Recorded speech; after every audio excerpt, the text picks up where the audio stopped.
Selamat pagi. Haleluya. Masih edisi Natal. Edisi sayang. Natal. Merry Christmas. Menjelang tahun baru sebentar Iya, lagi. bentar lagi Happy New Year ya. Puji Tuhan, semua udah kumpul bersama-sama, saling mengampuni ya sayang, saling mengasihi di dalam Yesus Kristus Tuhan. Karena Natal seperti khotbah suamiku yang lalu, kalau diperas Alkitab tuh ya pasti pesannya satu yang luar biasa, kasih. Dunia tahu bahwa kita murid Yesus karena kita saling mengasihi. Haleluya. Mari kita bersatu dalam doa. Selamat pagi Bapa, terima kasih karena kami boleh terus beroleh kekuatan yang baru dalam Engkau, karena Engkau tidak pernah menjadi lelah dan tidak pernah menjadi lesu. Engkau sumber kekuatan kami yang sejati. Dan kami mau melalui hari ini di dalam iman percaya kepada Yesus Kristus Tuhan. Engkau yang menuntun kami, Engkau yang membimbing kami, dan bawa kami untuk terus menemukan Engkau di setiap langkah kehidupan kami, di setiap nafas yang kami hirup. Terima kasih Tuhan. Haleluya. Amin. Amin. Haleluya.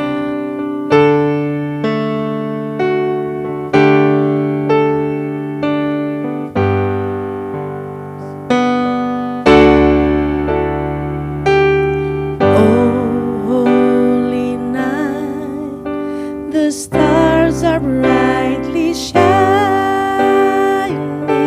It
sampai di sini Engkau beserta kami. Sampai di sini Engkau terus menyatakan kuasa, kasih, kebesaran, kemurahan-Mu. Kami ada di penghujung daripada tahun ini. Terima kasih untuk semua yang kami sudah lalui bersama dengan Tuhan. Ada begitu banyak hal yang kami lewati, dan itu semua membuat kami sadar bahwa Engkau adalah Tuhan yang awal dan yang akhir. Engkaulah Tuhan atas seluruh alam semesta ini. Engkau Immanuel, Ebenezer. Engkau God my provider. Engkau Tuhan penerobos bagi kami. Terima kasih Tuhan. Bapa, biarkan firman-Mu ini menjadi pegangan kami, menjadi pengingat, menjadi penuntun untuk kami memasuki tahun 2023 nanti. Urapi kami Tuhan, di dalam nama Yesus. Amin. Dilupakan tapi terpenting.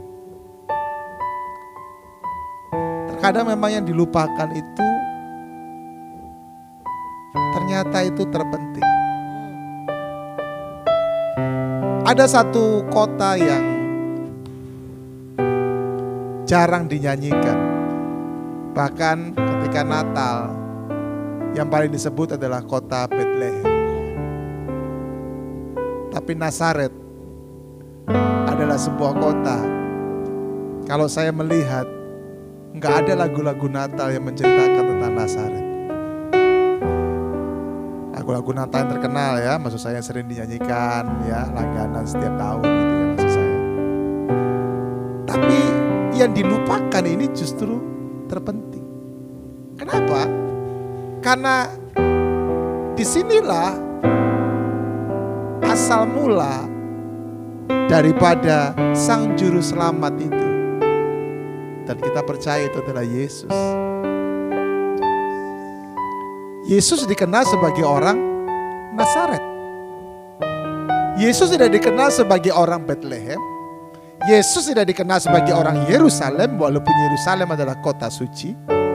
Yesus tidak dikenal sebagai orang Yahudi, orang Israel. Tapi Yesus dikenal sebagai orang Nazaret. Tapi kota ini dilupakan. Tetapi orang seringkali gak sadar bahwa kota ini juga penting. Yesus ada di kota ini. Yesus asal mulanya dari kota ini. Memang dia lahir di Bethlehem karena bapaknya harus kembali ke kota asalnya, ke kota Daud, yaitu ke Bethlehem juga.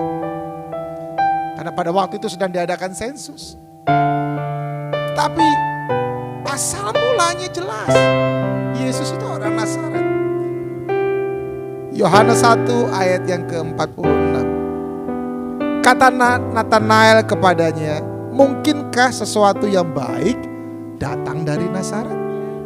Sebuah pertanyaan yang kalau mungkin ditanyakan kepada saya dan ditujukan kepada saya bisa tersinggung. Tetapi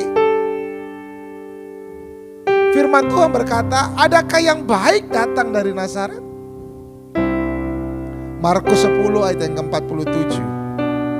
Ketika didengarnya bahwa itu adalah Yesus, orang Nazaret, mulailah ia berseru, Yesus anak Daud, kasihanilah aku. Perhatikan, ketika didengarnya Yesus orang Nazaret itu, maka dia berseru, Yesus anak Daud, kasihanilah aku. Kalau berbicara tentang Yesus, berbicara tentang mujizat, bicara tentang Yesus, bicara tentang juru selamat, bicara tentang Yesus, bicara tentang kepastian. Tapi jangan lupa, bicara tentang Yesus juga berbicara tentang Nazaret. Dilupakan, tapi terpenting. dalam kita merayakan Natal tahun ini, mungkin engkau dilupakan. Tapi ingatlah, Tuhan akan jadikan engkau yang terpenting. Amin. Lebih baik kita diingat Tuhan daripada diingat manusia. Bukan berarti saya berkata manusia gak perlu ingat kita, enggak. Tapi prioritas kita, motivasi kita, lebih baik kita diingat Tuhan daripada kita hanya sekedar diingat manusia. Mari dalam kita merayakan Natal ini kita melihat ada beberapa peristiwa penting. Bahkan kalau saya menyelidiki, kata Nazaret berasal dari akar kata Ibrani yaitu netzer, yang berarti tunas atau taruk yang tumbuh. Dalam Yesaya 11 ayat yang pertama dikatakan, suatu tunas akan keluar dari tanggul Isai dan taruk akan tumbuh dari pangkalnya akan berbuah. Maka itu saya katakan dilupakan tapi terpenting. Nazaret sudah punya arti namanya sangat bagus sekali. Bahkan sudah dinubuatkan oleh Yesaya. Untuk itu saya mengajak setiap kita, mari di dalam kita merayakan Natal, kita sudah ada di penghujung tahun 2022 ini. Rayakan Natal dengan penuh pengertian bahwa dirimu terpenting di hadapan Tuhan. Amin. Dirimu yang paling penting di hadapan Tuhan. Haleluya. Untuk itu saya mengajak setiap kita, jangan sampai kita dilupakan seperti Nazaret dilupakan. Karena apa? Matius 13 ayat yang ke-54 berkata, maka takjublah mereka. Wow. Ternyata orang-orang Nazaret dilupakan karena apa? Mereka cuma sebatas takjub. Untuk itu jangan cuma kagum, tapi kau harus punya perjumpaan, pengenalan yang benar kepada Yesus. Orang-orang Nazaret cuma takjub, mereka cuma kagum. Wow, keren ya. Wow, hebat ya. Wow, pengajarannya powerful banget. Mereka cuma kagum, mereka cuma hormat, takjub aja. Tapi mereka gak punya pengenalan, mereka gak punya perjumpaan dengan Tuhan. Saya cuma mau mengajak setiap jemaat Tuhan, ayo kenal Tuhan sungguh-sungguh, bukan lagi kata orang, bukan lagi mendengar kesaksian, tapi engkau mengalami Tuhan secara pribadi. Ada 3 perjumpaan penting dalam kehidupan kita sebagai orang percaya. Pertama, perjumpaan dengan kasih-Nya Tuhan. Kedua, perjumpaan dengan kuasa-Nya Tuhan. Yang ketiga, perjumpaan dengan kebenaran-Nya Tuhan. Alami 3 perjumpaan ini Bapak Ibu Saudara. Biarkan kasih Tuhan terus membalut engkau. Biarkan kuasa Tuhan terus terjadi dalam kehidupanmu. Biarkan kebenaran Tuhan terus menuntun engkau, sehingga engkau bisa berjalan makin lama, makin kuat hendak menuju Allah di Sion. Jangan cuma kagum, jangan cuma takjub jadi orang Kristen, tapi punyalah pengenalan, perjumpaan pribadi dengan Sang Raja di atas segala raja. Perhatikan, kekaguman tidak akan membawa engkau dekat, tapi pengenalan akan menghasilkan keserupaan dan nilai-nilai yang akan kau hidupi. Makanya itu kejarlah pengenalan, jangan cuman kekaguman. Yang kedua, Matius 13 ayat yang ke-55. Bukankah ia ini anak tukang kayu? Ibunya bernama Maria. Jangan menilai berdasarkan latar belakang ataupun penampilan. Kadang-kadang kita terjebak di sini. Kita menilai seseorang berdasarkan penampilan. Kita menilai seseorang berdasarkan apa? Latar belakangnya. Tahu nggak?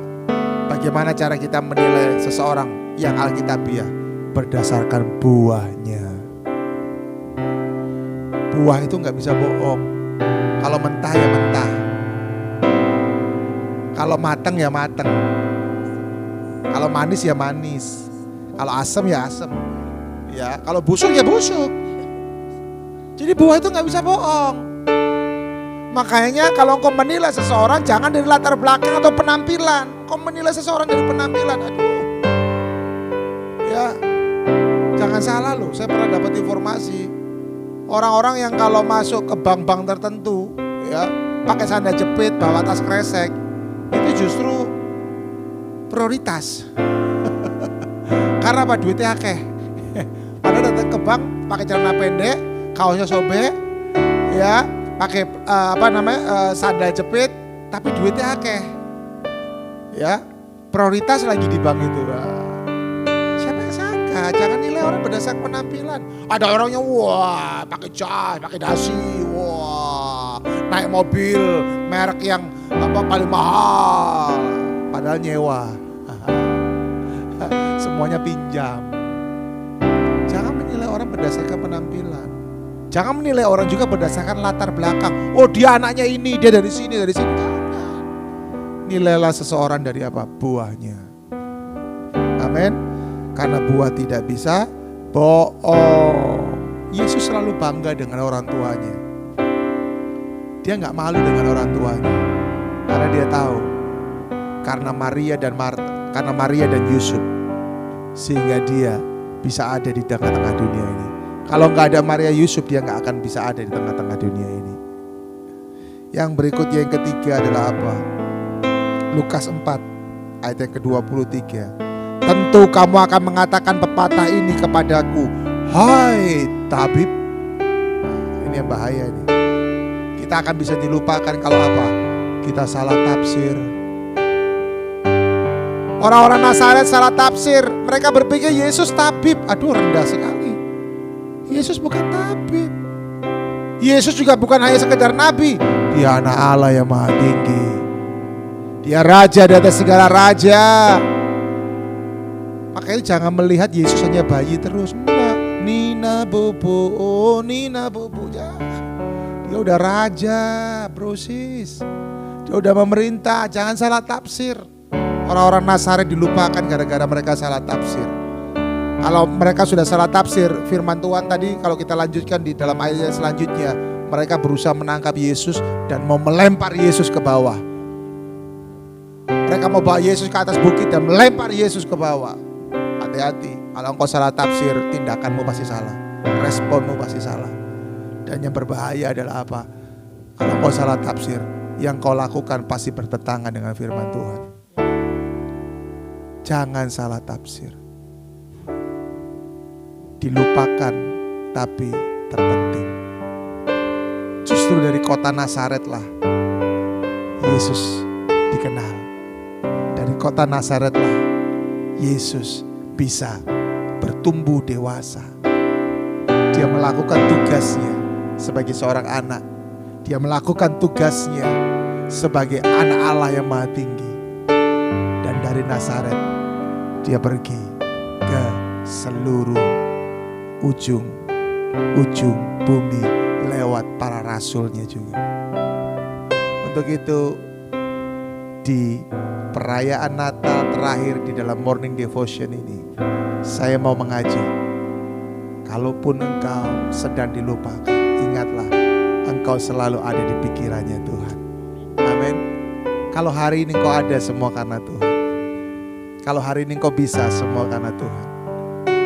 Bersyukurlah untuk semua yang lalu yang sudah kau lewati. Mulai dari Januari 2022 sampai hari ini. Bersyukurlah untuk semuanya. Suka, duka, semua banyak hal kita alami. Dalam bisnis, dalam berkeluarga, dalam pelayanan, ada banyak yang kita alami. Tapi ingatlah, engkau tetap terpenting di hadapan Tuhan. Jangan takut memasuki tahun 2023. 2022 ada Yesus, 2023 ada Yesus, 2022 ada mujizat, 2023 ada mujizat, 2022 ada kelepasan, di dalam 2023 juga akan ada kelepasan, bahkan lebih dahsyat, lebih hebat, lebih luar biasa. Orang berkata gelap tahun 2023, gak apa-apa, karena terang Kristus ada dalam dirimu. Tahun 2023 pasti akan terang. Haleluya. Pelayananmu pasti akan berhasil, pelayananmu akan menaik, bisnismu akan menaik, bisnismu akan berhasil. Percayalah, percayalah, percayalah. Tapi ingat, perhatikan terus keluargamu. Perhatikan terus komunitas yang terkecil yang Tuhan percayakan kepadamu. Karena saya percaya dari hal yang kecil Tuhan bisa bawa engkau untuk mengalami perkara yang besar. Untuk itu mari bersyukurlah sama Tuhan. Bapa yang baik, terima kasih. Hambamu selesai, hambamu selesai. di dalam program terakhir di tahun ini Tuhan. Aku berdoa melepaskan berkat-Mu atas setiap umat-Mu. Di dalam nama Tuhan Yesus, hamba-Mu dan istriku melepaskan berkat yang terbaik atas setiap umat-Mu. Keluarga lepas keluarga diberkati. Anggur baru terus dilimpahkan. Di dalam nama Tuhan Yesus. Aku melepaskan berkat di dalam nama Tuhan Yesus. Aku melepaskan keberanian. Aku melepaskan takut akan Tuhan. Aku melepaskan kesembuhan. Aku melepaskan kuasa mengalir. Setiap tempat yang diinjak oleh mereka menjadi milik usaha mereka. Mereka akan menjadi kepala dan tidak menjadi ekor. Mereka akan menjadi kuat, perkasa di bumi ini, karena roh Tuhan Allah mengurapi mereka. Aku melepaskan segala berkat yang terbaik. 2023, aku perkatakan tahun yang menggairahkan, tahun yang luar biasa, tahun kelepasan, tahun anugerah Tuhan, tahun pemulihan, tahun kebebasan. Oh, setiap umat-Mu akan berjingkrak-jingkrak, bersorak-sorak, bersukacita di tahun 2023.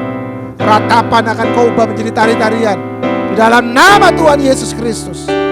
Dan kami bersyukur untuk tahun 2022 ini. Terima kasih Bapa. Terima kasih. Kami mengucap syukur. Terima kasih di dalam nama Tuhan Yesus Kristus. Haleluya. Amin. Happy New Year. Tuhan memberkati semua. Sampai jumpa tahun depan ya.